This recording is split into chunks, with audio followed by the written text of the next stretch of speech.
हजर केलं जातं यम दरबारी. त्या ठिकाणी जेत बसलेला असतो यम. तो विचारतो मग काय काय कर्म केले.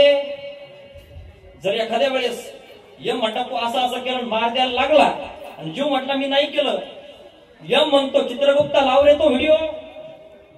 काय करतो त्या ठिकाणी अजिबात नाही. तो वकील असा चित्रगुप्त नावाचा, त्याचा कोट काळा नाही बरं का, पांढरा आहे बरं का. आपला जो वकील आहे ना काळ्या कोटवाला, हा मॅनेज होतो पण तो मॅनेज होत नाही. नाथ महाराज म्हटले काय उत्तर देता होशील तू.